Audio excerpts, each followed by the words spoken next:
Hello friends, എൻ്റെ പുതിയൊരു വീഡിയോയിലേക്ക് എല്ലാവർക്കും സ്വാഗതം. അപ്പം ഞാനിന്ന് കാണിക്കാൻ പോകുന്നത് ഈ സൺബക്കിൻ്റെ ഒരു ആംപ്ലിഫയറാണ്. ഇതിൻ്റെ ഒരു വീഡിയോ ഞാൻ മുമ്പ് ചെയ്തിട്ടുണ്ടായിരുന്നു, ഒരാഴ്ച മുമ്പ് ഞാൻ ചെയ്തിട്ടുണ്ടായിരുന്നു. അപ്പോൾ ഇത് 5.1 അല്ല 2.1 ആണെന്ന് ഞാൻ അതിൽ പറഞ്ഞിട്ടുണ്ടായിരുന്നത്.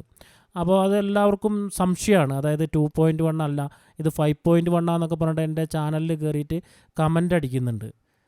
ഈ ഒരു ആംപ്ലിഫയർ 5.1 അല്ല, ഇത് 6 ചാനൽ സ്പീക്കർ ഔട്ട് ഉണ്ട് ഇതിന്. അപ്പോൾ ഞാനിത് നിങ്ങൾക്കൊന്ന് ചെക്ക് ചെയ്ത് കാണിച്ചു തരാം. അതായത് 6 ചാനൽ സ്പീക്കർ ഔട്ട് ഉണ്ട്, 6 ചാനൽ ഇൻപുട്ട് ഈ ഒരു ആംപ്ലിഫയറിന് ഇല്ല. അതിൽ 6 ചാനൽ വരുന്നതിൽ ഒരു 3 ഔട്ട്പുട്ട് വരുന്ന ഹൈഫൈ സ്പീക്കറൊക്കെ കൊടുക്കാൻ പറ്റുന്ന ഒരു ഔട്ടാണ് കാണിക്കുന്നത്. അത് നമുക്കൊന്ന് ചെക്ക് ചെയ്ത് നോക്കാം. ഈ ഒരു ആംപ്ലിഫയർ നമുക്ക് അത് പാട്ടിട്ടിട്ട് ചെക്ക് ചെയ്യാൻ പറ്റില്ല, നമുക്ക് ഇതിൻ്റെ ഇൻപുട്ട് നമുക്ക് ചെക്ക് ചെയ്ത് നോക്കാം. ഇതിൻ്റെ ബേക്കിൽ എഴുതിയിട്ടുണ്ട് left, right, centre, sub, surround, left, right എന്നൊക്കെ ഇതിൻ്റെ കറക്റ്റായിട്ട് ഇതിൻ്റെ ബേക്കിൽ എഴുതിയിട്ടുണ്ട്.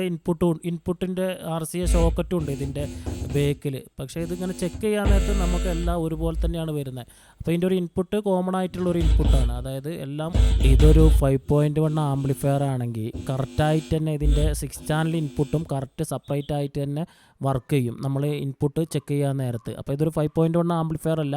ഞാൻ മുമ്പത്തെ വീഡിയോയിലൊക്കെ പറഞ്ഞ പോലെ തന്നെ ഇതൊരു 2.1 ആയിട്ടേ നമുക്ക് കണക്കൂട്ടാൻ കഴിയുള്ളൂ. അപ്പോൾ നിങ്ങൾക്കിത് മനസ്സിലായെന്ന് തോന്നുന്നു. അപ്പോൾ വീഡിയോ ഇഷ്ടപ്പെട്ടാൽ ഒന്ന് ലൈക്ക് ചെയ്യുക.